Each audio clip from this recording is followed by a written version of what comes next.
If you produce hip hop, trap, EDM, pop, listen up. So why even consider the Output Frontier monitors? First, they are designed by Barefoot Sound. Barefoot studio monitors are regarded by the top producers as some of the best studio monitors in the music industry. I use them too, but I've never reviewed my Barefoot monitors. Why? Well, my Footprint 01s are pretty expensive, but hey, that's another reason I'm excited about the Output Frontiers. They are the most affordable way to get Barefoot sound in your studio. Third, these are designed by Output, and Output, in my opinion, and based on so many of your comments, knows a thing or two about bringing modern, amazing sound and aesthetics to your studio.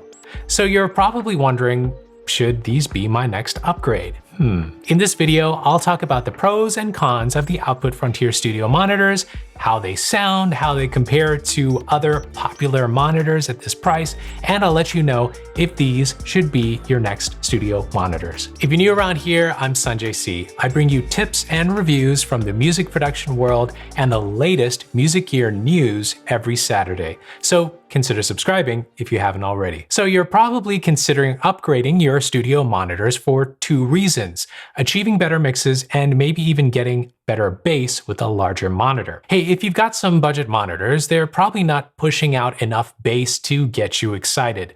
Let's address those two things first. So will these give you good mixes? The short answer is yes. They are balanced and sound powerful and clear. The soundstage is super nice and the listening experience is very pleasant. The bass difference between my favorite 5-inch studio monitors is evident. So yeah, hip hop, trap, R&B, pop producers, you're gonna like them. Now you won't hear lows of an 808 with these, but they brought much more bass than other high-end speakers at this price range. More details on that later. Compared to my much larger Barefoots, the Frontier bass wasn't as exciting. They really focus more on the mids and the highs. Barefoot and Output got that right. Very nice detail. In fact, even at higher volumes, these were pleasant and I didn't want to stop listening with them. Here's another unique thing about these monitors. They've got no visible tweeter like all the other monitors I compare them to. So where is it? Well, it's right here. The woofer and tweeter are shooting out from the same place. They're called dual concentric speakers, and if you're interested, you can pause here to read all about it. Basically, it aims to make the sound more even across the frequency range, improving imaging, sound character, and consistent sound in different listening environments. And that translated to a wider sweet spot. So what's on the back? Well, you've got a combo XLR 1/4-inch input, you've got an RCA unbalanced input, got a level control over here, and an eco mode, which puts the speaker into standby if there's no signal received for 30 minutes. Now, there is something glaringly missing on these monitors: EQ calibration settings. In fact, EQ settings are missing on even more expensive Barefoot monitors as well. That would have been a nice thing to have on these, and it would help your home studio sound, especially if you don't have a perfectly acoustically treated room. So can you correct the EQ in other ways? Yes, you can use something like SonarWorks to get them right, but really, being able to tweak the EQ right on the speaker would have been a nice addition, particularly at this price. The other monitors I compared these to have EQ settings. I'll share my thoughts on those later in this video, and I'll also include links to all of them in the video description below. Now, these are going to give you good mixes. They're balanced, clear, and relatively flat, but the bass is more than what you might be used to. But I like that. Will these give you instantly better mixes? Well, you'll have to learn them first, right?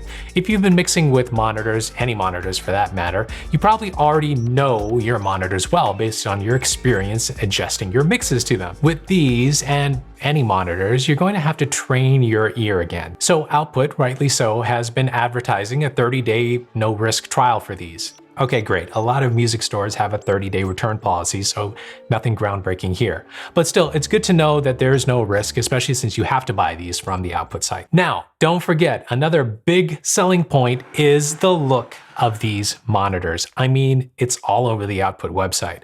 So do they look good? You tell me. Do you like the way these monitors look? Comment below. I think they are beautiful. Whether you like the look or not, these are actually really well made.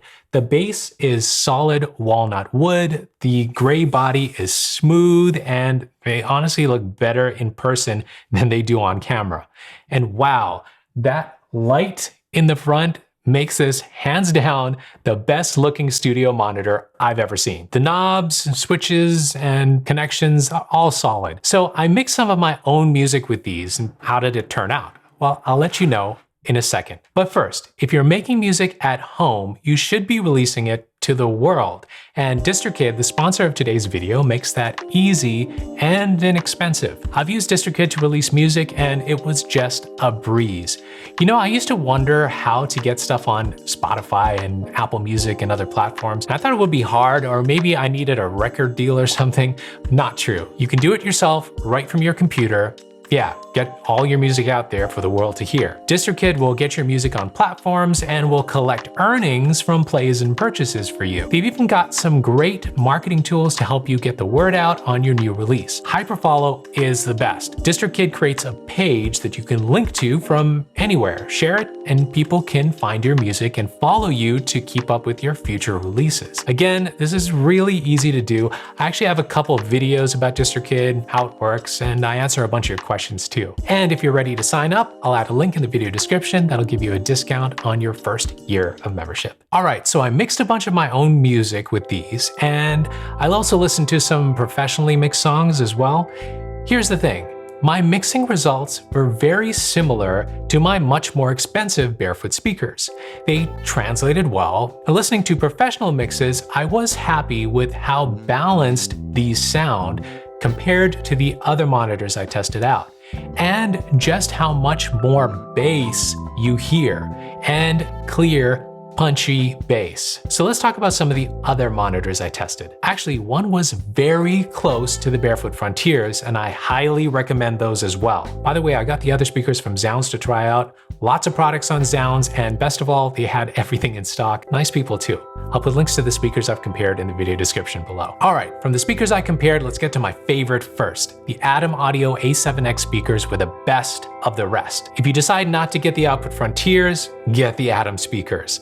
They're fantastic. I'll put a link to them in the description. They were the only ones that could compete with the bass of the Frontiers, and the overall experience was very pleasant. The Neumanns were bright. The hi-hats actually stuck out, but other things sat together a bit too much. The sweet spot wasn't wide either. It was hard to get a good position. The bass had a thud, but wasn't super exciting tonally. The Gentle X didn't bring the bass compared to the outputs, but if you're looking for something small, these were on par with the clarity and great soundstage of the Output Frontiers. Now, all three of those speakers are excellent. I mean, I chose the best of the best in this price range, but I also threw in the Kali Audio LP8s, much cheaper than the rest and larger. The Kalis are nice for the price, but the clarity of the outputs just takes music to a whole new level. Even though the Kali bass was there, it wasn't as exciting as the Output Frontiers. If you're producing hip hop or EDM, you're gonna love these and you'll feel a big upgrade boost, even from larger but cheaper speakers. Now, the Yamaha HS8s are a great option too. If your studio is treated, those are definitely worth considering because of the reasonable price. That said, the Yamaha HS series tends to have uncomfortable mids, good for mixing, but not as pleasant of a listening experience unless your room is well treated. Now listen, when it comes to looks, I'm talking pure aesthetics here. The Output Frontiers won hands down. So why isn't everyone jumping to buy the Frontier speakers? Well, the price is higher than others, but this is not unlike the premium you pay for other high-end brands.